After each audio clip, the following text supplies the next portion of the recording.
Hello students, welcome to SSD Educational Classes and I am your friend Kashish Mehra and today we are going to study about the different methods of measuring price elasticity of demand.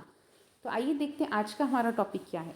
आज का जो हमारा topic है वो है ratio method और percentage method. यहाँ पर हमें तीन तरीके के मेथड्स होते हैं जहाँ से हम प्राइस इलास्टिसिटी को कैलकुलेट कर सकते हैं, लेकिन सबसे पहला मेथड जो बताया गया है वो है परसेंटेज मेथड। अब परसेंटेज मेथड जो है उसको हम रेशियो मेथड इसलिए भी कहते हैं क्योंकि यहाँ पे हम इलास्टिसिटी या फिर हमारी डिमांड को हम रेशियो के फॉर्म में या परसेंटेज के फॉर्म में कैलकुलेट करते हैं।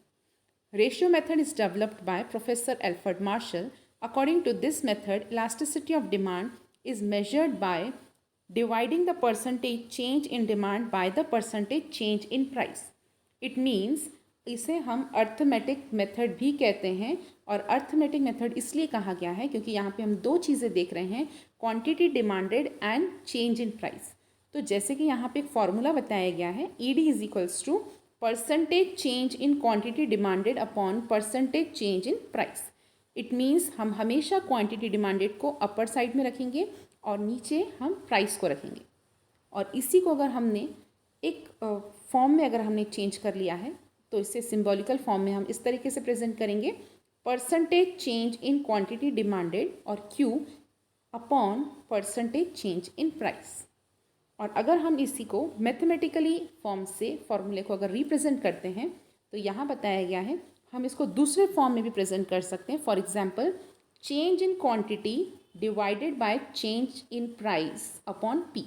It means change in Q upon Q divided by change in P upon P.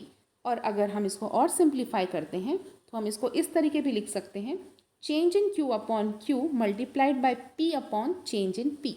अब यहाँ पे इसका मतलब होता क्या है, जब मैं बात कर रही हूँ चेंज इन क्यू मतलब क्वांटिटी में जो चेंज आया है, और यहाँ पे क्यू का मतलब है original quantity, change in P का मतलब है जो प्राइस में चेंज आया है, और पी का मतलब है ओरिजिनल प्राइस। आइए देखते हैं, इसको हम एग्जाम्पल के थ्रू आपको समझाने की कोशिश करते हैं। अगर ऐसा मान के चलते हैं कि पहले प्राइस 20 थी और अब बढ़कर 25 हो गई है, और पहले क्वांटिटी 10 थी जो घटकर 9 हो गई है। अब घटी क्यों? क्योंकि जैसे जैसे प्राइस इंक्रीज़ हो रहा है वैसे वैसे क्वांटिटी डिक्रीज़ हो जाती है। यह हमारा लॉ ऑफ डिमांड का रूल चलता है। अब हमने क्या किया, हमने फॉर्मूले को पुट किया।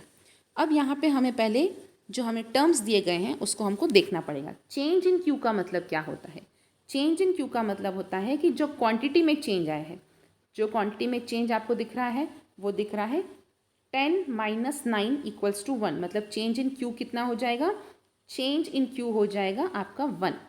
और वहीं अगर हम पी में चेंज देखते हैं तो पी के चेंज में आपको दिखेगा 20 - 25 और 25 - 20, तो हमें मिलेगा चेंज इन पी = 5।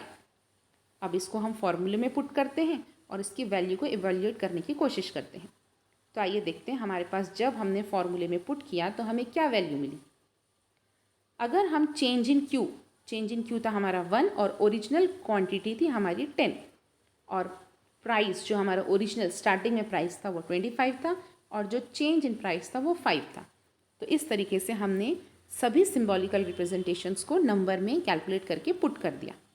अब हम जब कैलकुलेट करेंगे तो 0 0 कट, इट मीन्स हमें मिलेगा 2/5, और 2/5 को जब हम डिवाइड करते हैं तो हमें मिलता है 0.4। अब जो ये 0.4 है वो 1 से कम है। 1 से कम है इसका मतलब हम उसको ऐसे भी कर सकते हैं कि हमारे पास जो ईडी है, ईडी जो हमारे पास प्राइस इलास्टिसिटी जिसे हम कहते हैं वो है लेस देन 1। ईडी हमारा था 0.4 जो कि होता है लेस देन 1। और जब ऐसी कंडीशन आती है तो इसको हम क्या कहते हैं? इसको हम कहते हैं, it means elasticity of demand is relatively inelastic. तो यहाँ पे इलास्टिसिटी ऑफ डिमांड को रिलेटिवली इनइलास्टिक के नाम से जाना जाता है। तो ये मेथड था रेशियो मेथड, जहाँ से हम रेशियो के थ्रू या परसेंटेज के चेंज के थ्रू इलास्टिसिटी को मेजर कर सकते हैं।